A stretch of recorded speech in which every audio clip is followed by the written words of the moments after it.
Bonjour à tous et bienvenue pour cette nouvelle vidéo, c'est Alexandre. Donc aujourd'hui ce sera une vidéo tutoriel sur comment utiliser le charbon ardent et brûler de l'encens. Donc je me suis rendu compte que durant mes tirages, vous l'avez aussi souligné, je vous donne voilà des petits soins, des petites choses à faire chez vous, et je me rends compte que par exemple dans une des vidéos j'avais dit, c'était un tirage des messages angéliques je crois, où je disais aux gens voilà ce serait pas mal de brûler de l'encens pour apaiser les énergies de la maison, pour la renouveler et pour apporter voilà, faire entrer chez soi la bénédiction angélique. Et j'ai eu beaucoup de réponses des gens qui me disent Alexandre, ben, comment on fait, où c'est qu'on trouve du charbon? Est-ce que je prends du charbon, du barbecue? Est-ce que je fais brûler moi-même du bois? Je vis en appartement, comment je fais? Donc j'ai eu beaucoup de questions et je me suis dit, ça paraît peut-être basique et peut-être certaines personnes connaissent déjà ce que je vais montrer, ce que je vais dire dans cette vidéo, mais cette vidéo s'adresse vraiment aux personnes qui ne savent pas et qui n'ont pas de ressources pour trouver les réponses, qui ne connaissent pas voilà, vraiment comment faire. Donc, on va se concentrer aujourd'hui sur comment allumer le charbon, comment mettre son encens et quelles sont les possibilités que l'on peut faire avec cet encens quand elle est allumée.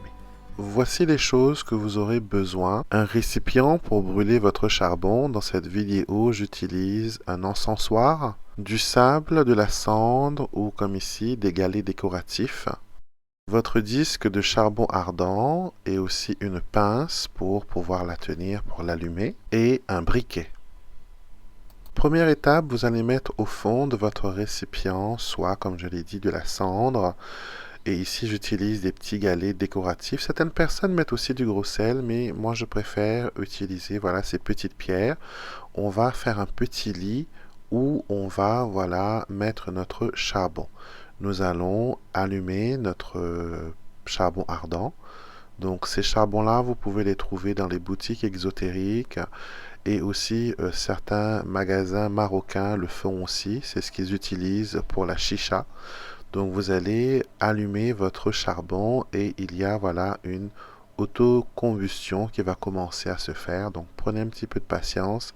Des fois si vous avez un peu d'humidité, ça peut tarder à prendre, mais normalement ça va très vite. Donc vous laissez allumer votre charbon, vous patientez quelques secondes. Votre charbon maintenant est allumé, vous allez placer le disque au centre de votre encensoir.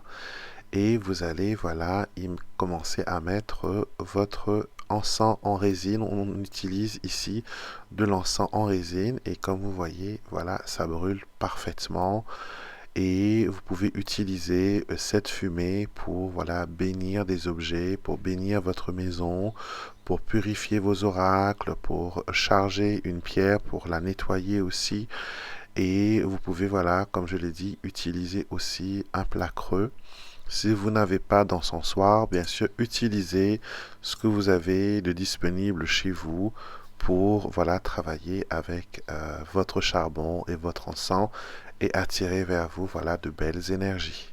J'espère que cette vidéo a pu vous aider et a pu vous permettre de comprendre l'utilisation du charbon ardent ainsi que de l'encens en résine. Certaines personnes aussi utilisent ce charbon, pas seulement que pour la résine, on peut aussi brûler des plantes, des écorces et aussi des épices. On peut faire soi-même son encens spirituel pour voilà, pour les bénédictions, pour voilà, tout plein de choses. Si vous avez apprécié la vidéo, merci de me mettre un j'aime, un pouce bleu et bien sûr, venez faire partie de notre famille spirituelle, abonnez-vous à la chaîne. S'il y a d'autres vidéos comme ça, d'autres petites choses que vous n'arrivez pas à utiliser, qui est un peu trop exotérique pour vous, n'hésitez pas à me mettre un commentaire dans la barre des commentaires juste en bas et peut-être on pourra voilà, programmer une petite vidéo où je pourrai vous expliquer comment on utilise telle ou telle chose. Donc voilà, je vous souhaite une très belle journée. Je vous retrouverai bien sûr très vite pour une prochaine vidéo.